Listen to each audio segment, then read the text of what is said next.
Hello everyone, this is Jaime Rivera from PocketNow.com here in Barcelona. MWC, Tony on camera, Lucian somewhere out there getting us coffee. And guess what? This is our unboxing review of the Sony Xperia S, which was launched today for sale here at Barcelona. And well, what do we think of it starting from now? Well, this is Sony Design 2012. This is Sony Design 2011.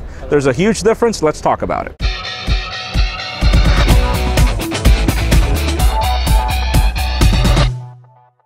Okay, so the difference between Sony devices last year was a lot of plastic. Honestly, terrible hardware, flimsy. The screen was not great, hardware buttons, and obviously they've changed the line this year. Let's start talking about the Xperia S, which was launched today. Let's start our unboxing. Let's pull the flap here. Okay, nothing here. Okay, here we go. This is the Xperia S. We got it in white because obviously we're not fans of fingerprint magnets, so let's move this to the side. Let's go through the box, see what we got here. We've got, well, good question. Not sure what that is. Literature. Literature, I guess. A lot of literature. And we've got some sort of a screen protector, which I obviously hate, and some cleaner cloth somewhere there. Let's continue going here. We've got a mini HDMI to HDMI cable. Awesome. It's got HDMI out, so it's great to have the cable and not have to pay for it. Let's continue here. We've got a micro USB cable. Yeah, for charging. Let's see here. In-ear headphones. Good quality or not. Well, it's going to be my daily driver for the next couple of days, so we'll see. And obviously, we've got the European adapter through USB because we're in Europe. So let's move this aside. Let's start talking about the Xperia S. So far, well, this is plastic at the back. It's not really the most amazing plastic. Yeah. Very flimsy, very cheap, but if you could see, the battery is non-removable. This is a 1,750 milliamp hour battery.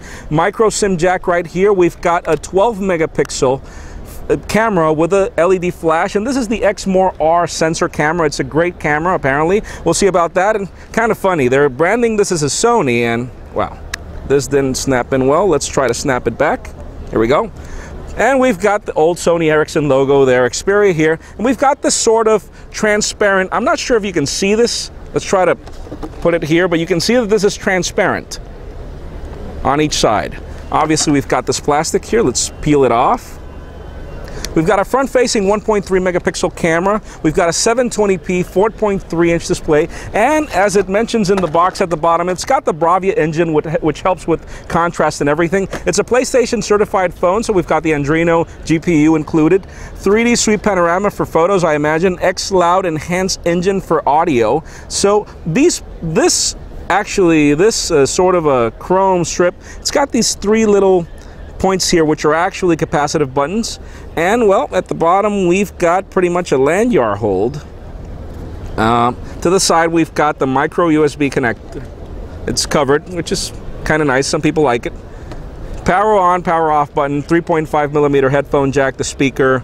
We've got micro or mini HDMI out here, and we've got the cable included. And we've got a dedicated camera button, which is actually really good. Obviously, they're taking advantage of their X-More-R sensor, volume up, volume down button, the speaker here. We're going to be testing, this is going to become my daily driver from today on. We're going to put our Vodafone prepaid SIM card and test it out. Again, if we could probably look at this. I mean, look at this. Plasticky and ugly. This is still plastic, but it doesn't look as cheap.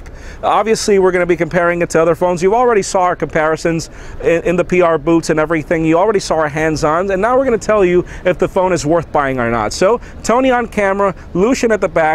Again, this is the Sony Xperia S, 1.5 gigahertz dual-core Snapdragon processor.